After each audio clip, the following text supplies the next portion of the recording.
Добро вечер, почитувани гледачи. Јас сум Драган Милосавлjević. Вие следите емисијата Заспи ако можеш. Повторно главна тема е дали ќе има предвремени избори во Македонија. Премиерот Христијан Мицкоски вели нема, ќе ги има во редовниот термин во 2028 година. Венко Филипче, лидерот на СДСМ, вели дека ќе бидат порано. На кого да му веруваме? Логиката вели дека тој што ја има власта во свој раце, всушност има повеќе можности да одредува дали ќе има избори со оглед на фактот дека ВМРО ДПМН и тоа како има силна власт, веројатно повеќе е во право премиерот кога вели тие ќе бидат во редовниот термин. Меѓутоа секогаш нели оваа тема е интересна и може да се расправа за неа. Но ние вечерва сакаме да се вратиме повторно назад во времето. Имено со амбасадорот Ивица Боцевски, мојот вечерашен гостин. Добро вечер, Боцевски. Добро вечер, добро најдов. Веќе во два наврата зборувавме за оние бурни времиња некаде од средината на 80-тите години од прилика па до почетокот на 90-тите, кога практично се обликуваше она што подоцна ќе се претвори во распад на СФР Југославија и создавање на независни држави, во најголем дел со крвави војни. Македонија тоа успеа некако да го спречи. Имавме подоцна конфликт, меѓутоа во 90-тите се извлекавме некако со сите реперкусии, се разбира што оде од таа работа. И ете денеска се погоди да биде токму 6 мај пред 35 години на овој ден Сашко Гешовски, тогаш 19 годишник од Кавадарци, практично во Сплит стана првата жртва на она што се претвори во граѓанска војна во тогашна Југославија. Јас бев тогаш многу мал, имав 11 на години, но се сеќавам на видеата од тоа време, на стравот со кој што луѓето ја дочека оваа информација, подоцна загина и други момчиња од Македонија, но Сашко Гешовски некако стана символ во најлоша смисла на тој брутален распад на државата. Слава му во секој случаите, неговото име не е заборавено, но ние одиме во делот кој што се нарекува македонска политичка реалност во тоа време. Боцевски, вие подготвувате докторат, морам да признам на оваа тема, па сте навистина исклучително подготвен. Значи, изборуваме за времето 6 мај веќе малку подоцна, ние зборуваме за времето негде од малку порано, во моментот кога се создаде конститутивната седница на новото собрание на Република Македонија. Тогаш беше се уште социјалистичка? Се уште социјалистичка и ќе остане уште малку социјалистичка. Уште малку ќе остане. До крајот на емисијата ќе остане во следната. Така. Да најавиме дека ќе има уште едно продолжение, веројатно за прилика месец и нешто, кога ќе се обидеме да го затвориме целиот процес, но тие што не ги следеле претходните две, без разлика можат да го следат ова, затоа што сепак се работи за нешто што е дел од една продолжена приказна, но сама по себе е затворена целина. Јасно, да. Се согласуваме. Во тоа собрание Боцевски се првпат имавме практично повеќе партиско собрание. Да, еден рекапитулар да направиме. Стигнавме до резултатите, значи спецификата на македонските избори до ден денес што останува, еве да речеме, не разјаснета, туку енигма е се уште за истражувачите, е она што се случи помеѓу првиот и вториот круг на изборите. Да. Односно, како партијата која што по број на гласови беше трета или четврта, зависи како броиме, после на крајот испадна прва по број на пратеници. Тоа зборуваме за ВМРО ДПМН. Да. Значи, после првиот круг на изборите, убедливо во водство е Сојузот на комунистите на Македонија, партија за демократска преобразба. СДСМ скратено. Да, подоцна стана СДСМ, да. На второ место, и тука се греши, најчесто дури на Википедија направена грешка, на второ место е албанската коалиција ПДП-НДП. Зашо велам на второ место? Ако проверите таму по број на гласови, ти ги бројат башка ПДП, башка ПДП-НДП, башка НДП. А во коалиција, да. Како навреди сега да им ги мерите различно, така? Да, значи, ама заедно на куп, тоа е втора партија по број на гласови. И во делот, затоа што реформските сили, кои што ги предводи Стојан Андов тогаш, Сојузот на реформски сили, настапува некаде самостојно, некаде во трајна коалиција со Младинската демократска прогресивна странка. Тоа е партијата која што произлезе од Сојузот на социјалистичката младина на Македонија после нивната трансформација, и некаде дури со Социјалдемократската партија на Славко Милосавлевски во тој период. На либералите, да речеме, 70-тите години. Значи, и тие имаат еден забележителен број на гласови, додека ВМРО е подолу. И добро, и во рок од 2 недели се случува тој свинг. Во рок од 2 недели се случува убаво кажа свинг, како не знам како ќе наречеме на македонски, меѓутоа завртување на бирачите, кој што завртувањето при тоа како е возможно? Мислам дека никој не го расправа. Едно време многумина мислеа дека тоа завртување е драматично. Не е толку драматично. Значи станува збор за флуктуација на неколку стотици или неколку максимум до 2-3 гласови по изборна единица. Значи тогаш Македонија не е како сега пропорционално, не се изборите, туку има 120 изборни единици и од секоја изборна единица се бира по еден пратеник. Со нешто што се нарекува двокружен мнозински систем. Ајде објасниме веќе што е тоа. Еднокружен мнозински систем е излагаме на избори, гласаме, тој што има највеќе гласови влегува во собранието. Двокружниот модел вели гласаме во првиот круг, ако никој нема повеќе од половината од гласовите или некое друго квалификувано мнозинство, се оди во втор круг. Спецификата на македонскиот избирачки систем тогаш е во втор круг одат сите што имаат над 7,5% од добиените гласови. Па се случува да влезат и четворица и петорица и така натаму. Наистина чудно го смислиле тоа, но така било добро. Чудно е во Франција ден денес е 12,5. А иначе ова беше препишано од Хрватски. Во Хрватска беше тој квалификатив на изборите. 7,5%. Да. И сега што се случи?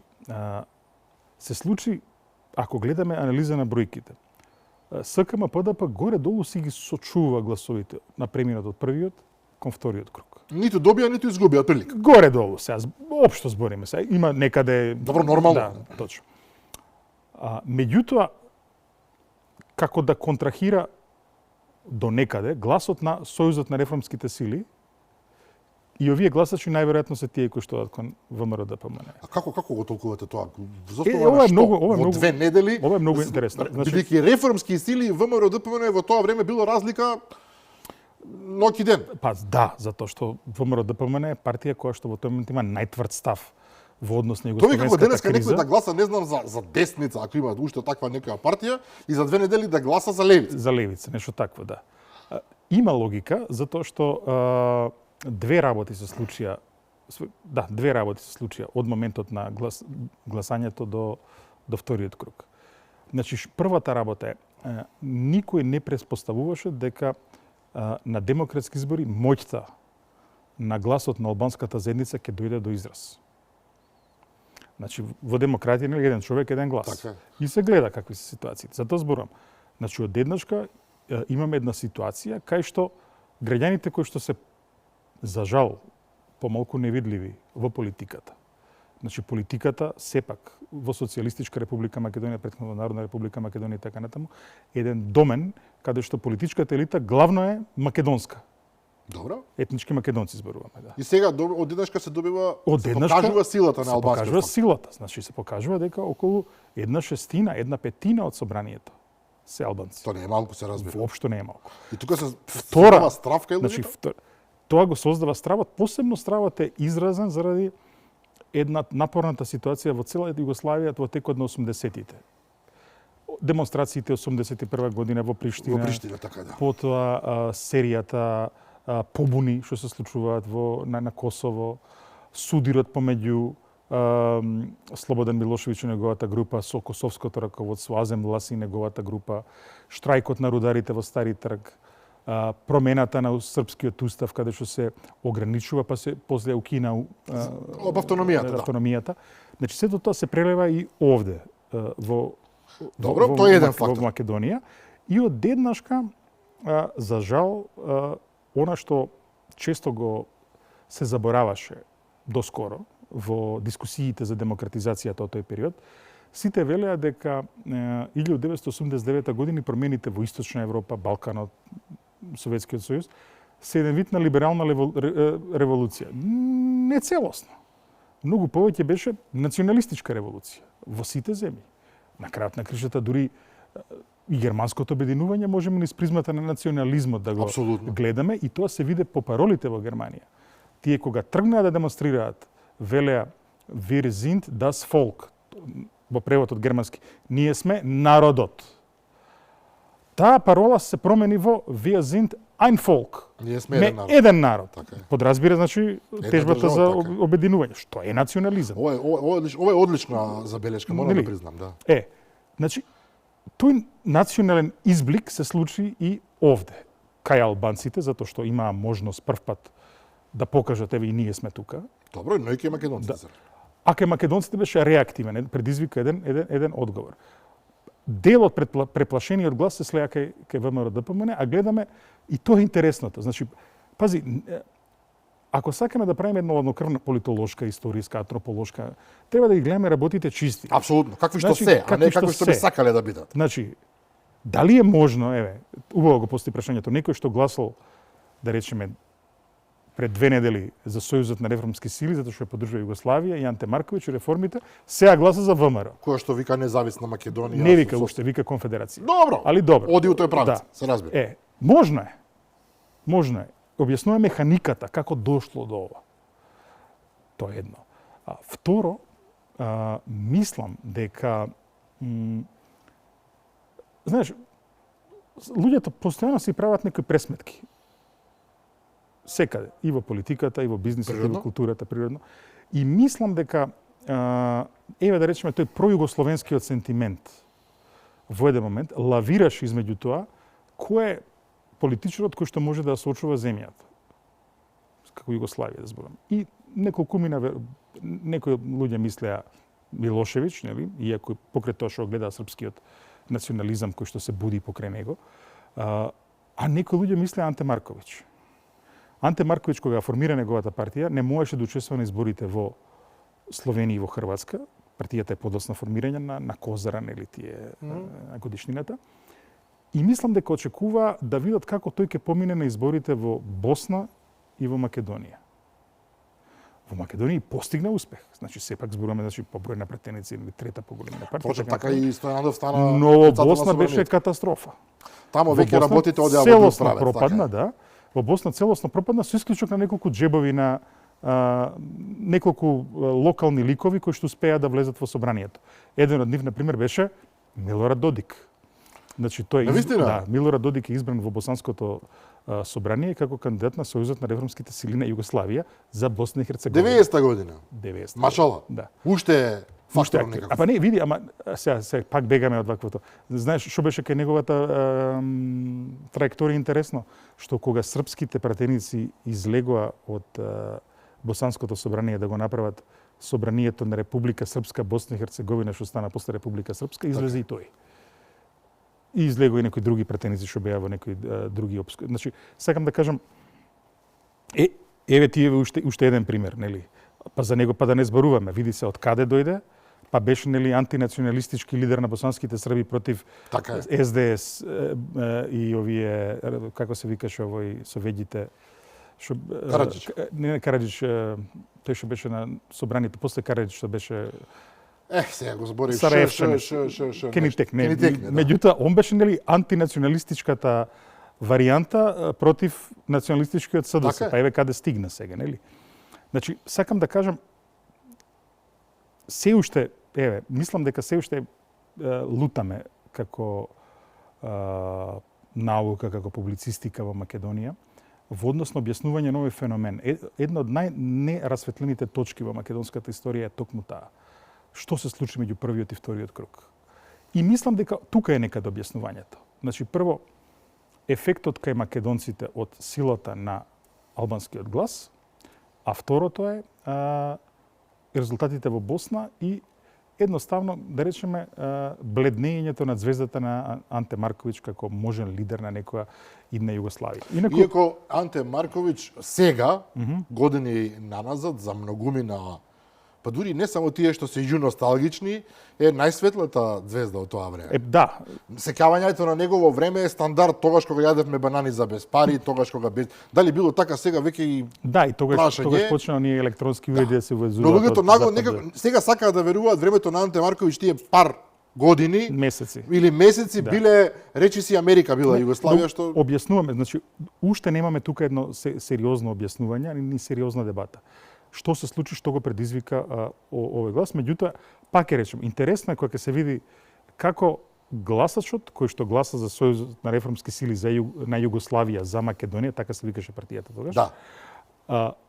За 2 недели гласа за ВМРО. Апсолутно, сосема од другата. Сега тоа не е возможно, еве да бидеме реални во денешни околности. Затоа што мислиш, види, Тоа е силата на демократијата. Знаеш, во демократијата кога постојано е вакви емисии како што е твојата, други емисии на другите ТВ канали, во печатот, сега не е печат, сега е интернет и така натаму, се изострува дебатата и горе-долу сталожено е јавното мислење. Така.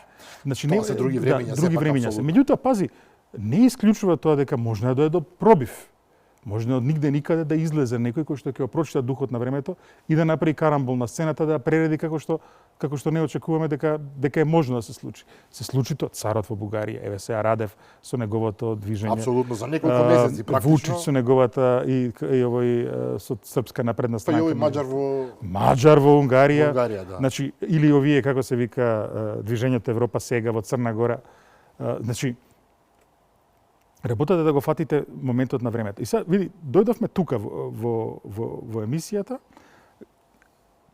По мене, еве, сега сакам и тоа да го отвориме. Слободно. Наредните неколку недели, овој, ако можем да го кажем, така наречем, демократски бранот на демократизација во Македонија, ми се чини доаѓа до крајот на клатното. И клатното тргнува назад. Да. Зошто? Затоа што мислам дека системот и естаблишментот посака да се консолидира. После тоа. Зборуваме за стариот комунистички систем. Да. Посака се консолидира. Кој што едноставно, ајде да речеме, сами од себе си се преуреди, се преправи, стави друго име. Тоа беше тоа беше духот на времето. Се реформираше. Не мислам пред само на СКМ ПДП или СДСМ во тоа време. Повеќе мислам на она што е пошироко разбирање на естаблишментот, знаеш. Добро, фер. Затоа што еве што се случи, на пример, тогаш една од најголемите жртви на тие избори е лидерот на СКМ ПДП Петар Гошев. Така. Неговата звезда тогаш практично се затемна. Се затемна и не само тоа, него еве после изборите пак се случува една интересна работа, што е пак до некаде оди во прилог на овие на демократизацијата. Седнуваат на маса да ги договорат функциите, функционирањето на новата власт, лидерите на трите партии со најголем број на гласови, значи Стојан Андов, Љупчо Георгиевски, Петар Гошев. Иако албанците ги немат. Тоа е проблемот. Значи почнува на криво, насадено како да кажам, значи зошто ги нема? Веројатно се мислело во тој момент дека се може и без нив. Сега од овој аспект се разбира делува малку. Точно. Тука си во прав. Значи духот на времето се уште претходно зборувавме за оној амандман на Уставот од 89-та година кој се избриша албанската и турската народност, нели? Така. Значи се уште ако можем така да кажам, национализмот етнички, нели, не дозволува да се увиди дека кога имаме демократија секој граѓанин еднакво вреди и дека мора да се уважи гласот на граѓанинот. Иако објективно и Черчил, ако не се лажам, рекол кога ќе ми текне какви све можат да гласаат. Да, а знам дека е ова сурово и некој ќе рече што зборувате сега. Вие меѓутоа факт е. Не, поубаво е. Черчил вели најдобар аргумент против демократијата е 5-минутен разговор со просечен гласач. Така сурово, меѓутоа некои навистина знаат да зачудат. Но тоа е тоа, подобар систем нема. Легитимацијата. И тоа е лошо по мене, меѓутоа добро е што веднаш потоа почна некој вид на акомодација, почна некој вид на комуникација. И сега, што договараат Тројкава? Тројкава договара Стојан Андов да стане претседател на собранието. И тоа беше чиста работа? Да. Сега, Стојан Андов го бираат за претседател на собранието, се брза затоа што во тој момент кризава југословенска веќе зема ескалира и решаваат да направат нови форми. Значи, наместо претседателството на СФР кое што постои, покрај тоа, меѓу себе да почнат со разговори шефовите на државите, значи председателите на републиките, затоа што се смета дека тие имаат поголем, поизворен демократски легитимитет. Да. Па да се обидат да спасат нешто, така беше. И што е проблемот за Македонија? Нема демократски избран председател. Владимир Митков, кој што во тој момент е председател на председателството, самиот како уставен правник вели дека климава ќе биде неговата позиција ако тој отиде на преговори. И во тоа брзање решаваат Андов да го изберат и Андов да оди како, нели, единствен функционер на демократски конституираната власт. Кој што има чиста позиција. И он оди. А Киро Глигоров? Киро Глигоров во тој момент ова е една интересна работа. Во тој момент Киро Глигоров е, ако можам така да кажам, точката околу која што ова консолидација на естаблишментот почнува. Добро, многу интересно. Ајде да го објасниме тоа. Киро Глигоров некаде крајот на 70-тите години оди во политичка пензија во Белград. Тој има во Советот на Федерацијата еден кабинет и јас сум зборувал со некои луѓе кои што ги посетувале луѓето во тој Совет на Федерацијата. И тие кажуваат вика колку е тоа јадно, вика. Тоа е како сакаш да го опишеш убаво, ќе кажеш дека тоа се елисејските полиња на југословенската политика. Ако сакаш да го опишеш нели грозно, кажеш што е друштво на мртвите поети, вика. Дури вика ќе седнеш кај нив во кабинет 2 сата кафе чека некој да ни донесе. Едноставно некогашни величини кои што сега веќе ги прегазило времето. Точно. Иако да се разбереме, Киро Глигоров, за тие што не знаат можеби, во Југославија имал многу сериозни функции. Точно. Председател на влада, председател на собрание. Председател на влада не бил, не. Министер за финансии да. и бил председател на собранието. На собранието. Да. Од тој човекот што го избира, што го прогласува Тито за доживотен председател. Точно, да. Повисока функција од него имал само Лазар Мојсов како председател на председателството. Тоа сакам да кажеме. Тој навистина ги поминал сите етапи на таа југословенска номенклатура. Да, и не само тоа, туку тој е присутен, тоа е една интересна ставка од неговата биографија која што ретко е проучувана. Буквално го има во секој момент кога Тито се пресметува со политичарите од 70-тите години. И со хрватски маспоковци, и со србите, добро? И со србите. Тито, Киро Глигоров тука игра улога? На сведок, најверојатно. Не знам на каква, на записничар, на нотар, не но знам. тука е, присутен. Тука е. И сега нели имавме нели тој документарец што беше емитуван на роденденот на СДСМ за Крстец Црвенковски. Да. Еден од луѓето кои што при одстрелот на Крстец Црвенковски зема страна што никој не очекува е Киро Глигоров. Која страна за да? Против Крстец Црвенковски. Ова е фер да се каже. Ова се документации кои што Ама има, ги имате. апсолутно. Тоа е така. Така е. Киро Глигоров за многумина е татко на нацијата. Можеме и да го сватиме и тоа така. Пази, интересна работа. При преговорите за во 1970 и која година беше, кога е формирана владата што ја води Джемел Бједич, Македонија и Босна имаат кандидати. Кандидатот на Македонија е Киро Глигоров. Кај српското либерално раководство има две фракции. Доминантната го сака Глигоров како премиер на Југославија, а оваа што е малку пореформистичката не го сака. Хрватите ич не го сакаат. И се интересно е зошто тоа така. Најверојатно во 90-те тој беше символ за најверојатно затоа што квалитетно во 60-тите години направен еден обид за економска реформа во поранешна Југославија кој што неславно завршува. А Киро Глигоров има замешано прсти. Па тоа е министер за финансии. И како символ веројатно на неуспехот на таа економска реформа, веројатно носи некој анимозитет. Ама веројатно за Киро Глигоров треба да се напишат уште многу книги. И се пази, она во пензија во владата на Анте Марковиќ го зема Анте Марковиќ го зема него за советник во тој момент затоа што е искусен, да, и се сметало дека сепак тој сака да се воведат некои пазарни моменти на меѓутоа советник и ништо посебно реално. Ништо посебно и човек над 70 години и така натаму. Така е. Киро Глигоров е 17 година. Него во Македонија го враќа истиот Петар Гошев, нели? Во времето кога почнуваат овие вриежите со цел да помогне во делот на промоција на овие нови програмски начини. Практично Киро Глигоров му ја затвара кариерата на скроз.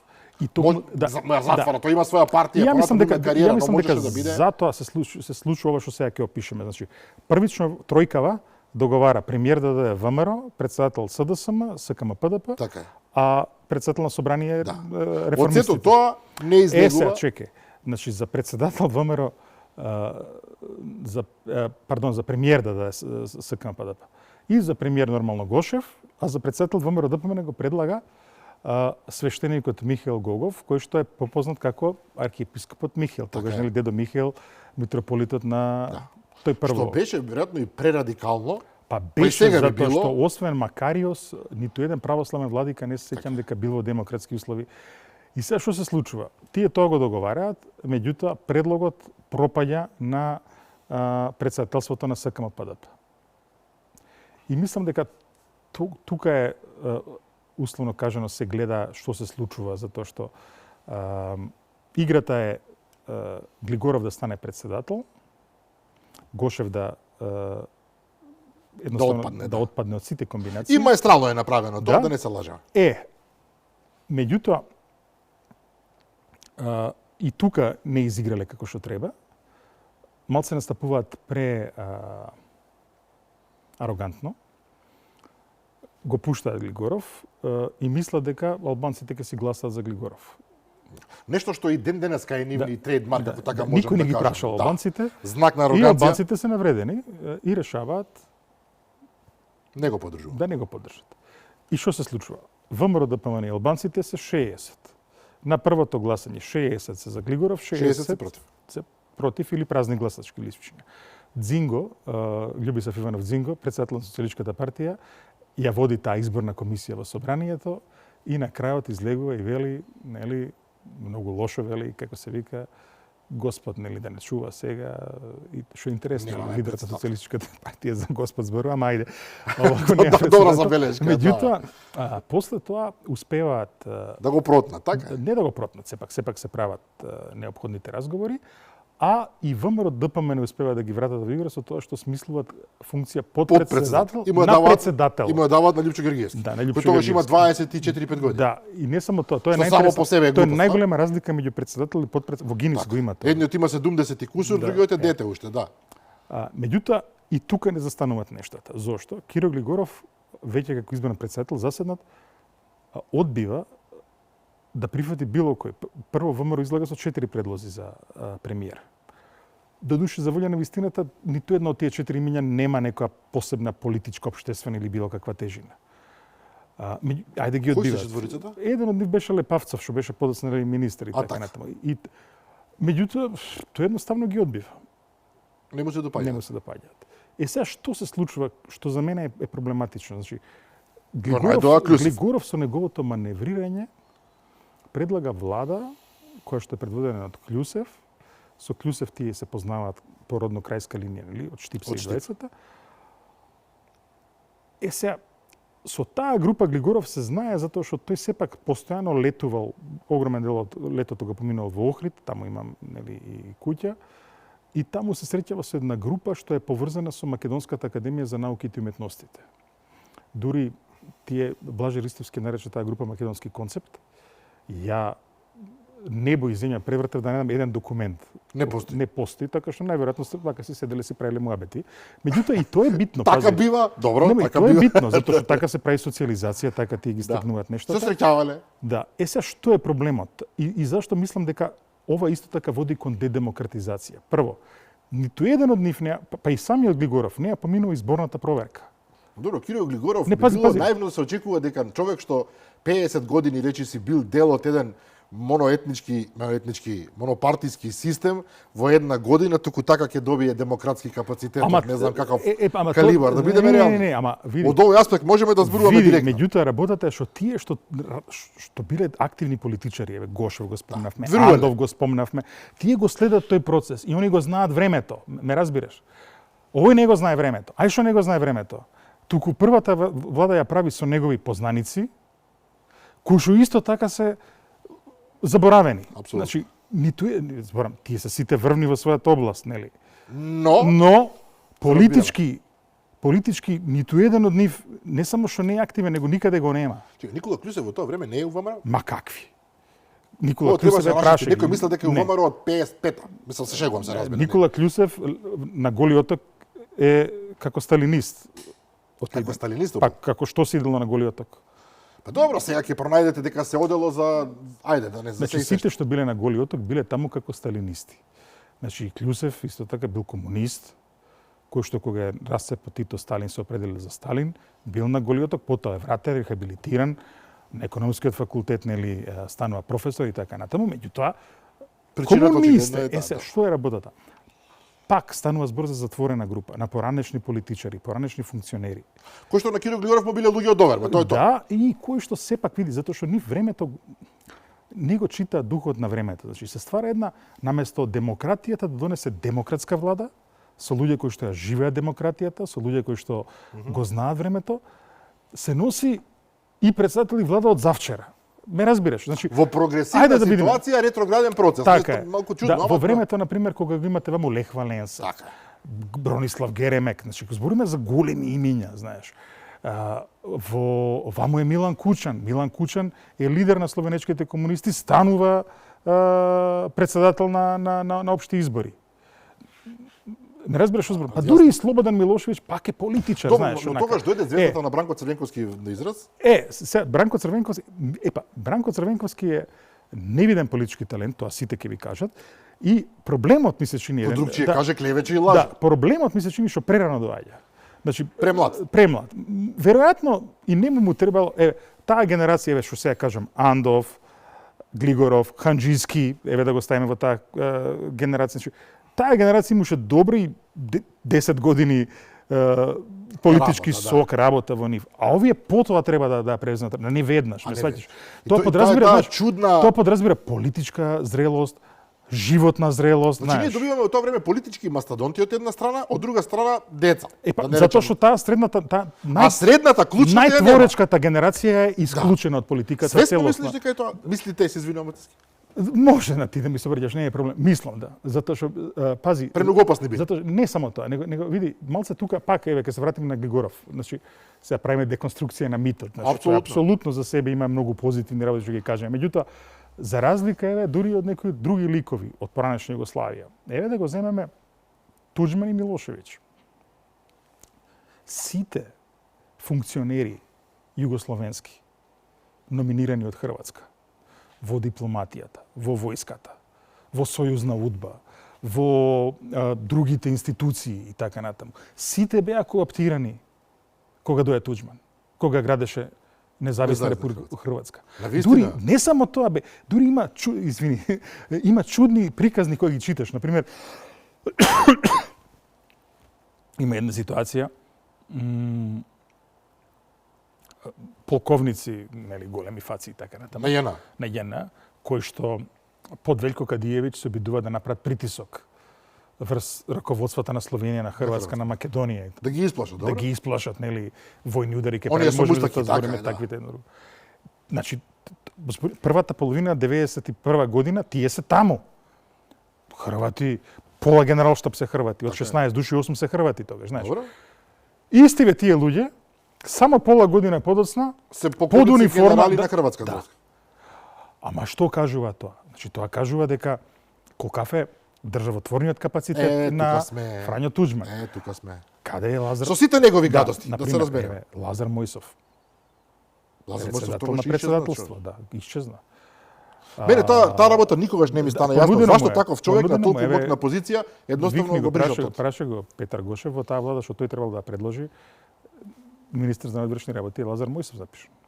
Природно би било тоа, мислам, човекот имал позиција во Обединетите нации. Потоа највисоко рангираниот македонец во Министерството за надворешни работи и најдобро оценуваниот Трајко Трајков. Ништо не ти значи, претпоставам. Сега не. Да, меѓутоа тој бил југословенски амбасадор во Грција, во Атина. И сега замисли се во тој систем, кој филтр ги поминуваш да бидеш македонски амбасадор во Грција, како професионален кадар. И овие се елиминирани сите од Киро Глигоров. А не се викнати, не само тоа од генералите. Главината на македонските генерали не е вратена во или вратена и пензионирана. Јас се сеќавам на оној вице-адмирал од Боцинов, како беше другите? Боцинов за Боцинов е позитивно, затоа што Боцинов знае зашо беше. Добро, одбиваше тамо да го напаѓа Сплит, така беше. Шибеник, да. Да, Шибеник. Да, меѓутоа сакам да се враќам, значи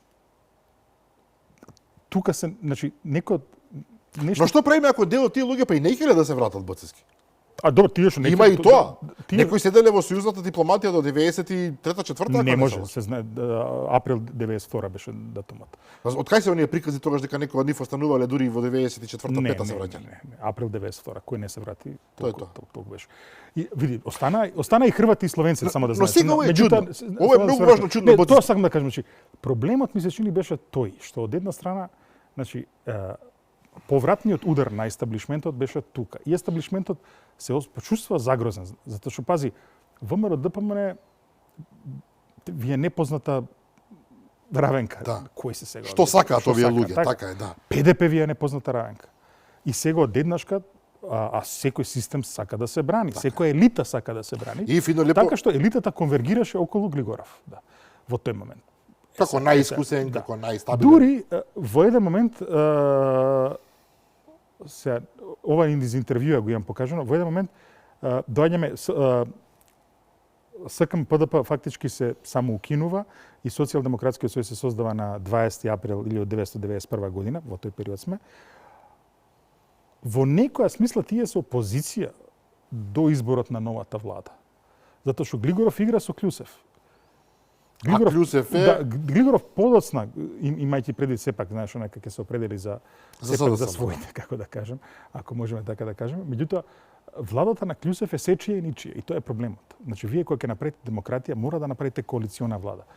Каде во тој момент во цела централна, источна и югоисточна Европа се направи експертска влада? Не знам, мора да ми кажете. Никаде. Немаше, само кај нас. Зошто?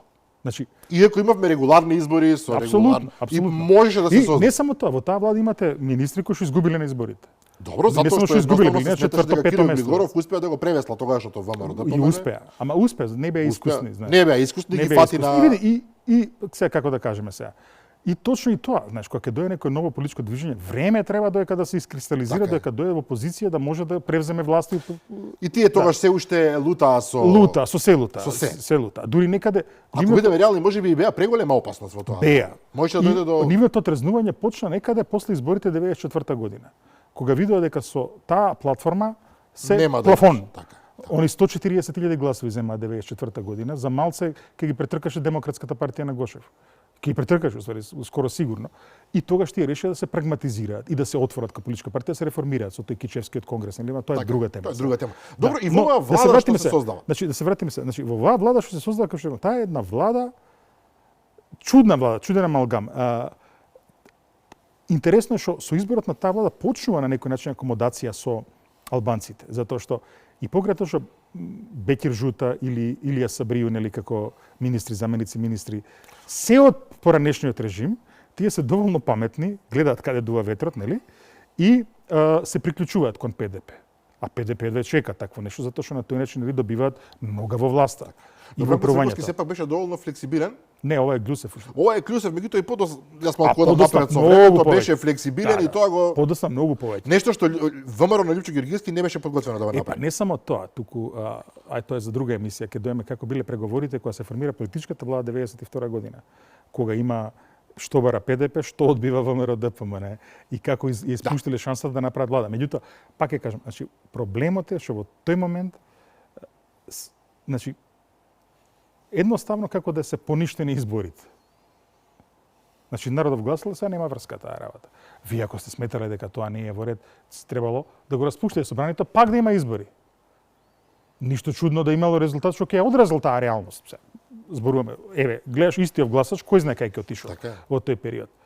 Меѓутоа такво нешто не се случи. Исто така, значи Македонија тогаш не отиде на избори. Друга една работа, што уште веднаш се направи, што ги загрози повторно меѓуетничките односи. Новата влада ги одзема ингеренциите на општините, а не само тоа, туку не дозволи конституирање на демократски избраните општини на Тетово и на Гостивар. Ова е заборавена историја, морам да признам. Многу заборавена историја. Значи, ПДП победи без проблеми, да, и во Тетово и во Гостивар. Не беше дозволено во Тетово и во Гостивар да се формира локална влада. Што се случи? Се случи една работа што е многу чудна. После Втората светска војна, затоа што нели во правото понекогаш се стварат преседани со цел да се пополни некоја правна празнина. И нели се ослободува Македонија, 44-та зборуваме, треба да се именуваат градоначалници, а се уште нели не знаеш како да ги именуваш, се смислува начин преку повереници што ги именува владата. И сега пази, после цели 40 и кусур години одеднашка повторно се враќаат во игра поверениците. Што се случува? Се случува интересна хомогенизација на албанското движење, односно не сака никој да ги прифати улогите на повереник во Тетово и во Гостивар, што се свесни сега, ќе треба таму со граѓаните да живееш, овие гласале, а овие нема врска, вие што сте гласале, ние овој го ставаме. И тоа прави сериозен проблем. Значи, од 90 до 96 година Тетово и Гостивар немаат, значи, се игнорира демократски изразената волја на граѓаните на Тетово и на Гостивар. Односно, власта решава да не им даде на нив градоначалници. А дозволено е дебар, демек, да се замачкаат очи, демек, ај сега, не е заради ПДП. Што е со владата? Па, владата пак е, значи, таму многу малку, проблемот е пак, многу малку луѓе со активен, во тој момент, активен политички стаж, многу мал број на луѓе кои што имаат врска со реалноста, и таа влада е многу повеќе еден дебатен клуб, Да, но дебатен клуб во една толку исклучително во една сензитивна зовриена ситуација, кога се решава што ќе се случи И со државата. малку и чудна таа власт. Од една страна ги имате овие од националнава екипа, нели од манушите, кажува, од друга страна имате ликови како на пример Денко Малевски од правен факултет, тогаш млад, во сила, нели. Не знам дали уште редовен професор или вонреден, меѓутоа во секој случај, значи. Со татко со големо име и презиме. И тој самиот, нели, Тој доктор на самиот, науки и го имате Фрчковски. Да, тогаш се појави и неговата звезда. Како министер без портфељ. Значи интересна влада е таа, во смисол дека е интересна Домаро много. кој имаше? Никој. Никој. Па не, види, и овие не се одседи, ако гледаш од СДС, како СДС, него нешто... Добро, на времето покажа дека сепак останаа на таа страна. Да. Овие што ги набројавме барем. Кој? Па Денко, Фрчко. Подоцна, види, подоцна ми се чини нештата ги влечат меѓутоа во тој момент они немаат Не врска, беле- немаат врска со партијата, како партијата е така, како можеме тоа така да Кој го изведил Фрчковски? Многу ме интересира во она време.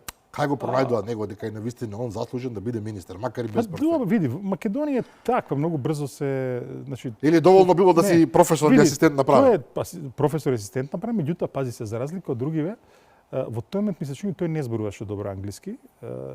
Меѓутоа сепак станува збор за еден љубопитен еден човек во тој момент кој што е во страшен академски развој, веќе има ми се чини магистериумот му е за социјалдемократијата, што пази пак е некоја тема што е контроверзна во тој момент, збориме 80-тите, а докторатот му е за теориите, современите теории на демократија. И сега тоа е сепак некој квалитет плюс, ако можеме тоа така да го кажеме, плюс ако го читаме што пишува тој на крајот на 80-тите па и Денко Малевски, нели? Се гледа дека нивните тенденции се во насока на новото време. Значи не се тие во тој Значи сепак го погодиле во тоа време. во тоа време, Иако да. нели за Денко Малевски ги има оние дека преку него мртов само може да се помине во собрание без југословенска химна и така натаму. Не, за југословенската химна беше се нели Користо Ничевски се враќаме на конструктивна седница. Да. Ги враќаме фигурите на нас. Значи на првата седница на собранието имаше една мачна, една непријатна атмосфера зашто се првата кавга беше тоа која химна да се изведе. Така е. Дали македонската, Не, дали значи југословенската, дали предлогот на СКМП беше македонската и југословенската, а предлогот на овие беше како да се гласа, дали инак па се расправа околу таа тема и тука беше првата голема расправа измеѓу Љупчо Георгиевски и Бранко Црвенковски. тоа е звездите во најава Судрија. се судија прв пат. Тоа е многу интересно, да. Да, Тој е 91 година. Да, каде што јануари. Каде што Бранко му се обрати на Љупчо и му кажа дека Југославија ќе опстане и дека тој постојано ќе подсетува за ова во Иднина. Каква грешка? Да, види се грешка се. Така мислел тогаш, никој не обвинува ништо, меѓутоа денес за аспект гледаме, тоа делува како небулоза. Во 1974 година имаат референдум за Брекзит, првиот референдум за Брекзит британците. Знаеш ли која води кампањата за останување во Унијата? Маргарет Тачер. Например. Еве. А еден од тие помладите бизнисмени што се изјаснува за останување во Унијата е Најджел Фарадж. Се гледа еволуција. Да. Добро, се има свое време. Политиката си има Меѓутоа, време, пази, се судрија и се види интересно, се види кај едниот и кај другиот се гледа неспорен политички талент околу тоа. Така е. На крај одлучија, што е логично, двете химни се изведоа, меѓутоа остана една непријатна атмосфера. Андов потоа го пратија на тој состанокот да преговара, и тука беа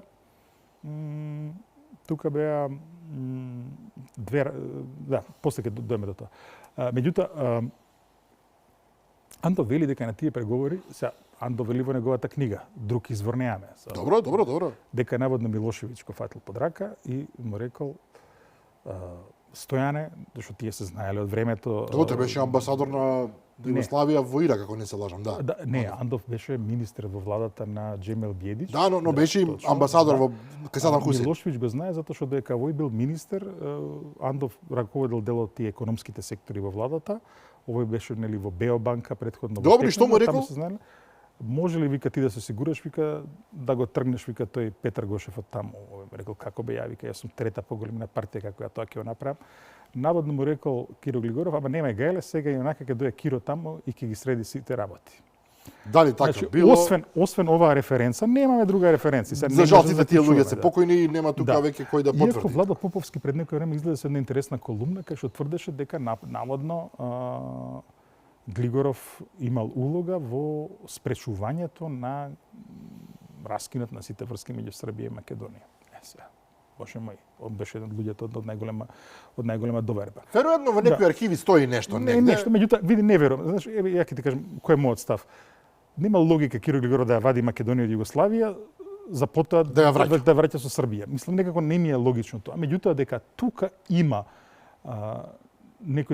некои приказни кои што не ни се до крај јасни, тоа треба да се испита и не само тоа, сите протагонисти од тој период зборуваат дека додека траја санкциите и војните дејства во Југославија, дека соработката меѓу Македонија и Србија била течела непречено и тоа е факт.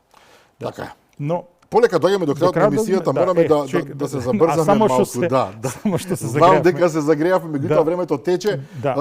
Во тоа време Словенија веќе практично решава да излезе од Југославија, тоа е тоа. Види, прво Трае онаа 10-дневна војна или колку и да траеше.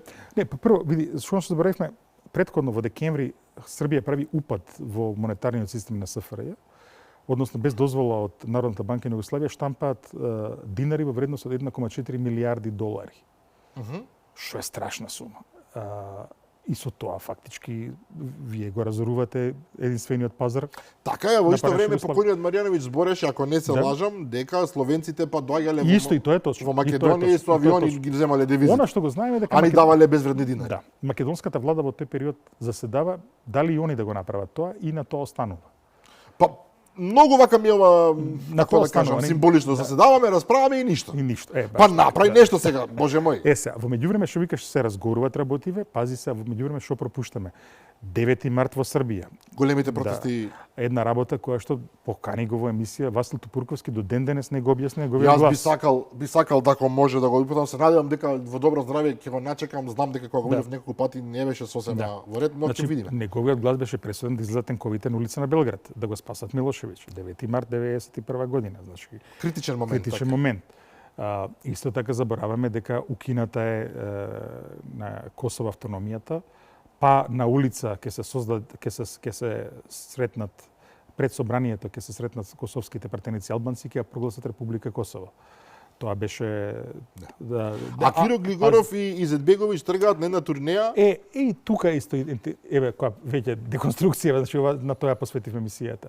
Значи ставот на Македонија додека траеше југословенската криза од почетокот од 80-те до крајот е дека Македонија е равноправна со сите останати 5 републики. Добро. И дека секое решение кое што ќе се превземе, што и да добие било која република треба да го добие Македонија. Значи решението треба да е сеопфатно и нели. Добро, овој принципијен став, сосема коректен, добро. Но платформата Глигоров и Изетбеговиќ го руши тој став. Затоа што платформата Глигоров и Изетбеговиќ подразбира Југославија, каде што имаме две скоро независни држави, Словенија и Хрватска. И другите врзани во две врзани во една поразлабавена федерација, Босна и Македонија, и две во цврста федерација, Србија и Македонија. Значи, со платформата Глигоров и Изетбеговиќ се излезе од овој македонски принцип дека мораме сите 6 републики да бидеме со. Но и сама по себе е толку компликувана и неодржлива. Мислам, каде има тоа една сојузна држава во која што две имаат едни права и задолженија, други имаат сосема други. Реално не е. Ама Драган, подобро ќе беше и тоа негови војни. Нели, се зборуваме, апсолутно, за ова се согласувам. Меѓутоа идејата сама по себе, ако ја загледаме вака пообјективно, е неостварлива. Точно. И тоа се покажа на дел. Па не само тоа, него и ова, па нели СР Југославија направија Србија и Црна Гора и тоа се распадна. Ако зборуваме се што е одржливо. Значи, Германија е одржлива, еве. Федерација од 18 републики. Од 80 милиони народ и 16, меѓутоа и нема проблем што сите германци. Ама друг е принципот на германскиот федерализам. Се ајде да не зборуваме и сега прашањето е дали сите замислени членки на германската федерација од пред формирањето на Германија се внатре или не се сега. Да ги отвориме тие прашања. Не, ама сакам да ти кажам. Русија има 80 републики. Без разлика, значи, некои од нив се баш руси. Ама и Русија е асиметрична федерација. Па имаат тие таму туви или како се викаат, баш се руси. Русија има се чини 7 или 8 различни типови на автономија на федерација. Се работи за земја од 17,5 милиони километри квадратни, тоа е друга причина. Не, и пази се, значи две во цврста федерација, две во нешто полабава и две скоро одцепени. и уште две покрајни, и тие да не ги заборавиме. Меѓутоа и тоа е подобро него ли да има војна, да се разбереме. И сега Но тоа не дојде, дојде вратиме. случајот со Гешевски почна војната во Хрватска, во Словенија беше сепак малце повеќе парада отколку војна, ако сме не реално. знам, се види сега. Како викаше оној војникот, они као нападају, ми се као бранимо, ми као не дамо да се распадне Да, и Југославија. не заборави, и пази, и тука, и за таа, тој што има прекршено уставот во тој период, политичар до крајот на животот никогаш не одговараше, затоа што интервенцијата на војската не е по налог на претседателството на Југославија. Тука? На Анте Марковиќ кој премиер. Навистина. Да. Но таа интервенција беше не Нема, тоа нема право. Он нема право како премиер. Ама и да самата интервенција покаже беше бледа, не може би тогаш ако навистина извршија државен удар генералите, може би ќе одеше по некоја друга. И ете ти зошто да го викнеш Циле, па на таа седница тоа е во мај беше? Да, мај или април.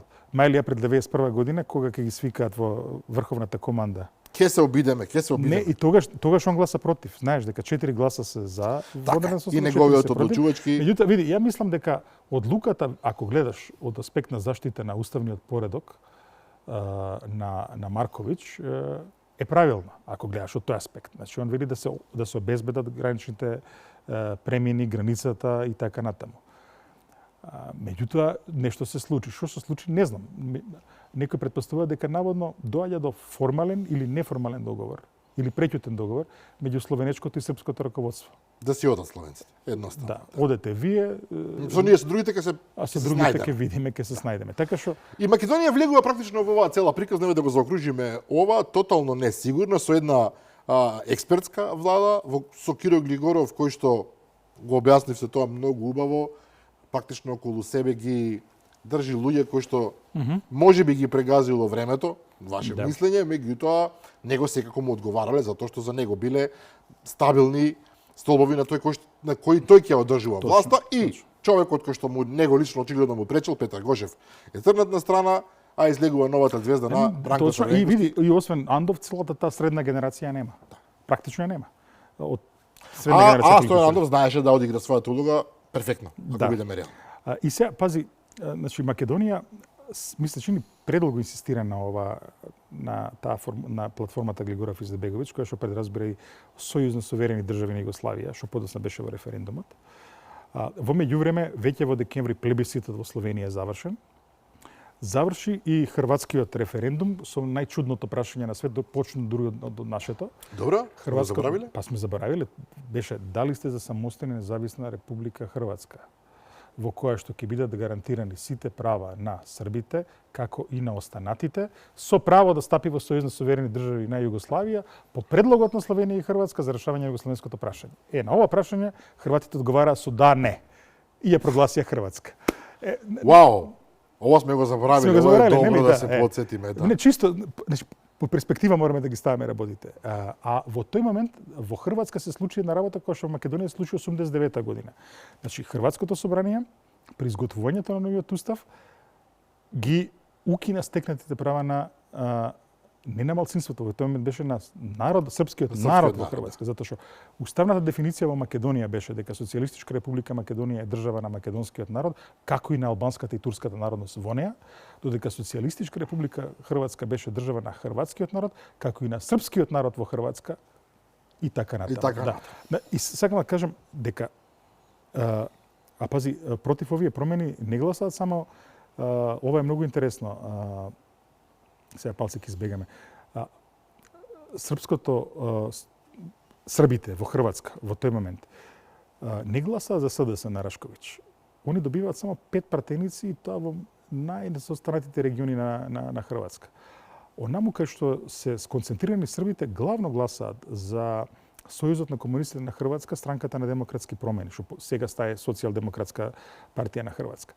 И интересна работа, кога се уставните промени, како блок тие сите настапуваат против уставните промени, што ги нуди тогашната власт на Туџман и на ХДЗ, и тоа до толку ги вознемирува работите, што дури имаме еден документ од германскиот архив дека Хелмут Кол вели на Туџман че га полека. Претеруваш? Не претеруваш, него не и бива вака. Тука мора да им ги понудиш сите работи. Затоа и во Хрватска денеска постои таа толку драстична разлика меѓу овие две. Не зборам за Срби и Хрвати, туку внатре меѓу оние што себе се доживуваат како не југословени, меѓутоа социјалдемократи со оставштина од Југославија и другиве радикали. Да. Многу посилно него кај нас. Да. Меѓутоа, види, за разлика од Хрватска, Македонија успева да ја сочува мултиетничноста и успева, и до ден денес успева, со акомодација, со маки, со критики. Но преживуваме. Преживува. Ама подобро е тоа него ли другите решенија кои што... Додевме сосема до крајот на оваа емисија, ќе направиме и уште една боцински, чисто за крај, бидејќи барав нешто за Анте Марковиќ во меѓувреме, неговиот најпознат цитат е: заблудите ќе ги плаќаме со сиромаштија, со труење на духот и со положба на далечна периферија на Европа. Затворен цитат. Точно, и што е најинтересно е Македонија. Да не обвинат сега тука за некоја југо носталгија, но Македонија која што сега не знаеш дека бегам од такви митови, меѓутоа Македонија која што со ништо не придонесе за крвиот распад на југословенската криза, која што со ништо не придонесе за распад на таа земја, до денес ја плаќа дивидендата на погрешните потези кои што се носе во Белград, во Загреб и во Љубљана. за жал. Инаку цитатот му е сосема совршено точен. На крајот на криштата да влезеше Југославија како прва земја во Европската економска заедница, после да се распаѓаше, ирелевантно е, кога нема граници, знаеш и кога... Ивица Боцевски, дипломат, амбасадор, благодарам за гостувањето, ќе направиме уште едно продолжение, најмалку. Мислам дека 91 сега независноста и уставот. Предходните покажаа дека луѓето многу ги интересирало што го зборуваме. Јас се надам дека оваа емисија ќе го оствари замисленото. Благодарам уште еднаш за гостувањето. Благодарам. Да, почитувани гледачи, ете така се падна 2 дена поред, малку да се враќаме во историјата, малку за односите меѓу Македонија и Европската унија, малку за критичните денови кога се создаваше независна Македонија. Утре во 15 часот се разбира репризното издание на оваа емисија. А јас се поканувам на нова седба со мене и со нови гости следниот вторник во 22:30. До тогаш пријатно.